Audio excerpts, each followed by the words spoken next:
Isa-isa ng GMA News ang mga condominium unit umano ni Vice President Jejomar Binay na ipinangalan umano sa iba. Pero maliban sa isa, hindi raw kilala ng pamunuan ng mga kondo ang mga pangalang binanggit ni dating Makati Vice Mayor Ernesto Mercado. At yan po ang tinutukan ni Pia Arcangel. Unang pinuntahan ng GMA News ang The Peak Condominium sa Makati na ang sabi ni dating Vice Mayor Ernesto Mercado, nakapangalan daw kay Ariel Olivar na surveyor ng property umano ng mga Binay sa Rosario, Batangas. Kinumpirma ng pamunuan ng condominium na si Olivar nga ang may-ari ng isang 150 square meter unit sa 28th floor base sa titulong pinakita sa amin. Pero di raw siya nakatira rito at nitong mga nakaraang buwan ay hindi na rin nakapagbabayad ng association dues. Katunayan, isang demand letter ang inihanda na ng building administration para kay Olivar at pinagbabayad siya ng halos 600,000 piso. They have several days to pay up, otherwise I will file the petition with the RTC for it to be foreclosed.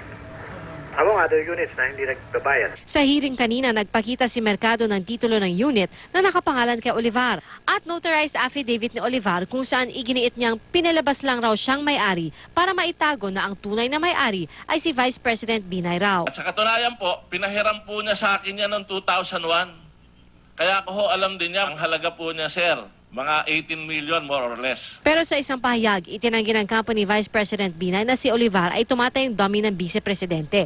Sa halip, ayon kay Governor John Vic Remulla, tagapagsalita ni Binay, si Olivar ay dummy umano ni Mercado. Ang totoong may-ari raw ng unit sa The Peak ay si Mercado. Dito raw tumira noon ang kinakasama ni Mercado na si Raquel Ambrosio na kalaunay na baril at namatay sa loob ng kondo.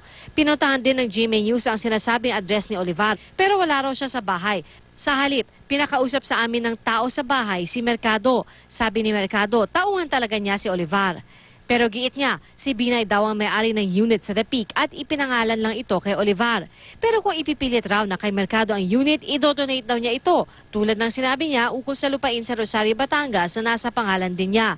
Patuloy na sinisikap ng GMA News na kunin ang panig ni Olivar mismo. Pinuntahan rin ng GMA News ang Prince Plaza 2 kung saan may unit na nakapangalan daw kay Santos Panilio, contractor umano ni Binay. Pero ayon sa pamunuan ng building, walang nakatira roon na may ganoong pangalan. Sabi ni Mercado, sa Avion Tower, ang asawa naman daw ni Panilio na si Aurora ang may unit. Pero itinanggi rin ng security sa building na may nakatira rito na may ganong pangalan. Sa Perla Companyal Seguros Mansion, may unit naman daw si Benjamin Zapanta na isa ring kontraktor. Pero ayon sa security ng building, wala rin daw Zapanta sa building. Foreigner na raw ang nakatira sa nabanggit na unit.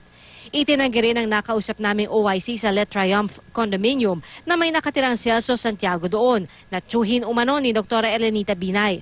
Ang Berjaya Hotel naman na sinabi ni Mercado na dating Makati Sunrise, wala raw residential units na pwedeng mabili. Itinuro ni Mercado na si dating PCSO Chairman Manoling Morato ang dating may-ari raw ng hotel. Pero sinabi ni Morato sa GMA News na stockholder lang siya ng kumpanya. Wala raw residential unit sa condotel nila. Isang beses lang daw niyang nakita si Mercado. I was not with the Sunrise Towers. When it was reorganized, I came in 1999 and I became a stockholder, invested. The hotel, hindi po sa akin yan. Maliban sa The Peak Condominium, itinanggi ng mga pamunuan at security guard ng iba pang nabanggit na kondo na nakatira doon ang mga taong sinasabi ni Mercado. Hindi malinaw sa ngayon kung sino ang totoong may-ari ng mga unit dahil wala namang naipakita sa aming titulo o kahit anong dokumento na magpapatunay nito. Giit naman ng company Binay, bahagi lang daw ito ng anilay panlilin lang ni Mercado sa publiko. Pawang kasinungalingan lamang daw ang mga sinabi ni Mercado. Pia Arcangel, nakatutok, 24 oras.